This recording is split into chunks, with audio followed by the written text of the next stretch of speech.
इसने ना कानून बनाया कि 75% नौकरी झारखंडियों को। कहाँ लागू है? मैं कहता हूँ 100% नौकरी झारखंडियों को होनी चाहिए। क्या हमारे लोग को दूसरे स्टेट में 84 का भी नौकरी ले सकता है क्या? हमारे लोग को दूसरे स्टेट में मौका मिल सकता है क्या? अगर नहीं तो क्या ये अली बाबा के ढाबा है का? ये झारखंड धर्मशाला है का?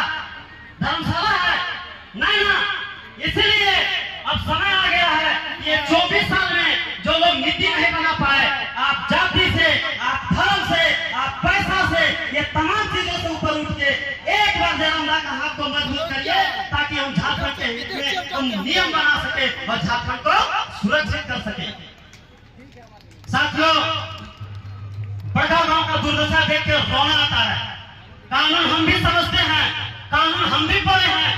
तमाम क्षेत्रों में जो मजूरा जमीन, आम खास जमीन का जो आवंटन हो रहा है, सीधा नियम के खिलाफ जाकर फर्जी ग्राम सभाएं पारित करके हो रहा है।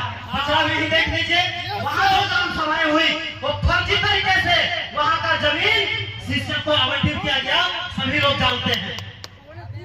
अभी फिलहाल काम हुआ है 6 तारीख को मुख्यमंत्री के अध्यक्षता में कैबिनेट में फैसला होता है कि एनटीपीसी बारह को आम और खास कर मजूरा जमीन 98 एकड़ आवंटित किया गया है।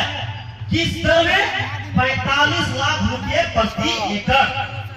सवाल यह है कि ये जो 45 लाख रुपए एकड़ मजूरा जमीन का 30 साल के लिए सरकार पैसा लेता है, लेकिन जो जमीन जा रहा है उसमें मुआवजा कितना देता है? 45 लाख देता है क्या? देता है। अब नियम को समझिए।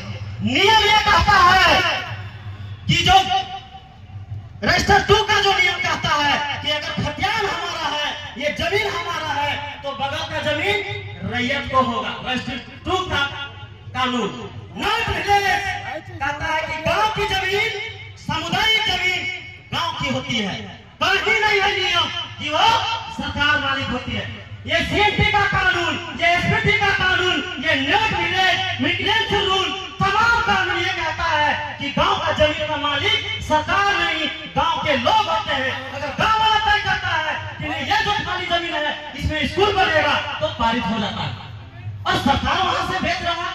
और जिस जमीन को हमारे पूर्वजों ने जंगल को साफ किया, जंगली जानवरों से लड़ा, खून पसीने से सींचा, समतल किया, उस जमीन को मुआवजा कितना देता है? वो एनटीपीसी कितना देता है? 20 लाख।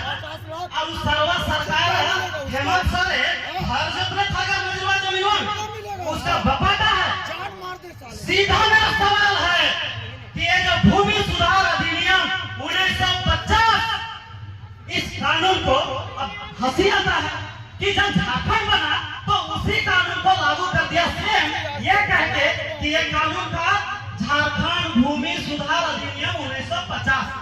अरे भैया, इसीलिए झारखंड अलग हुआ था कि आप 1950 का कानून में अलग झारखंड के समय सेम टू सेम लागू करते, इसीलिए झारखंड अलग हुआ था। और आज ये भूमि लैंड बैंक बनाकर आप जमीन को कब्जा कर रहे हैं, आप लोगों को कमजोर कर रहे हैं। हेमंत सोरेन ने पिछले बार कहा था कि अगर हमारी सरकार बनेगी भूमि लैंड बैंक को रद्द करेंगे और गांव की जमीन में गांव का अधिकार देंगे। किया क्या? आज मजूरा जमीन का रसीद कट रहा है क्या? और आज जिस रघुवर दास ने नीति के खिलाफ उसने बोल के भूमि लैंड बैंक को रद्द करने की बात करके सरकार में आया, वही हेमंत सोरेन पिछले वर्षों की 6 तारीख को बादलपुर ब्लॉक में 98 एकड़ जमीन देने का काम किया है। इसीलिए ये लोग भले बोलता कुछ है लेकिन कथनी करनी अलग है। इस बार सबक सिखाना है। सबक सिखाइए, अपने जमीन बचाने के लिए मैं पूछ रहा हूँ, सबक सिखाइए लोगों को, सिखाइए। तो इस बार कैची छाप आप जेबीकेएस के नेता को विधायक बना दीजिए, ये चीजें ठीक कर देंगे। मैं आप लोग को ये दावे साथ कहना चाहता हूँ कि जितने भी 35 को ब्लॉक होने का संभावना है, सिर्फ 5-6 गांव ही बड़का गांव के एडारी में बचने वाला है और तमाम गांव उजड़ना है। वो बात अलग है कि कोई आज उजड़ेगा, कोई कल उजड़ेगा, कोई 10 साल बाद उजड़ेगा, लेकिन उजड़ना तय है। किसी भी पार्टी में इतनी हिम्मत नहीं है कि ये कह सकता है कि ये जो परियोजना है वो गलत तरीके से चल रहा है। ये सिर्फ और सिर्फ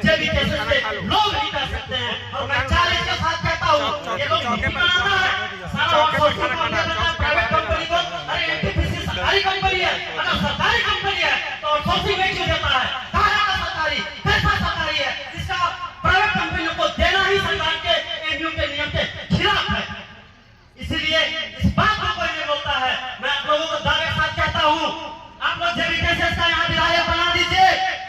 इन कंपनियों में आप जाकर खड़ा रहना और चेक करना गेट में जो भी मजदूर अगर वो आधार कार्ड दिखाता है कि वो केरवाड़ी का है, वो पजरा का है, वो पगार का है, तो उसको एंट्री देना, और अगर यहाँ का नहीं है उठा कर फेंक देना, समझ लीजिए।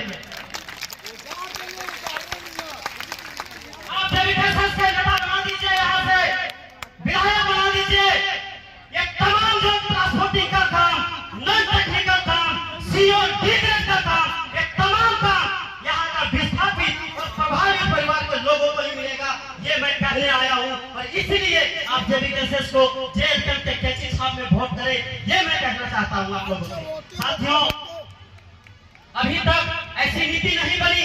यहाँ का संसाधन देशी विदेशी कंपनियों के और सरकारों का एटीएम बनकर रह गया है।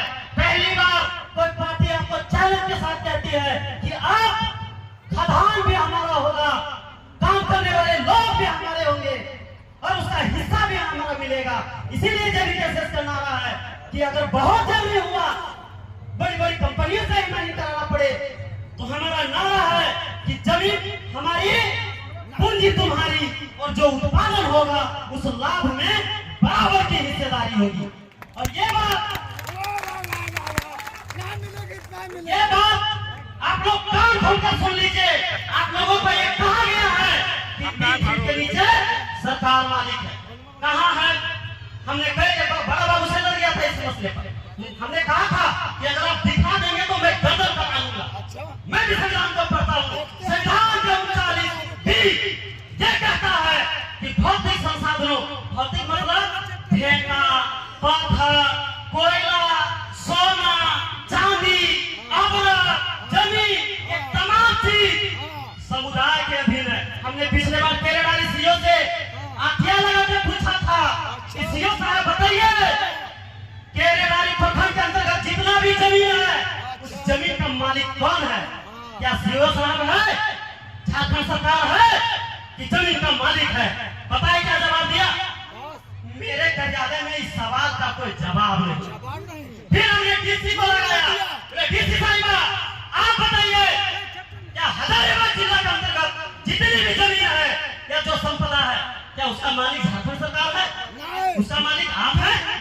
जो जमीन को खोड़ा, जो जमीन को खरीदा, जो खेत बनाया, जो टैक्स देता है, वो मालिक है। बोला मेरे पास भी कोई जवाब नहीं। तब फिर हम लोगों ने सुप्रीम कोर्ट लेकर गया था और सुप्रीम कोर्ट ने कहा था कि जमीन मालिक ही खनिज का मालिक है, सरकार नहीं।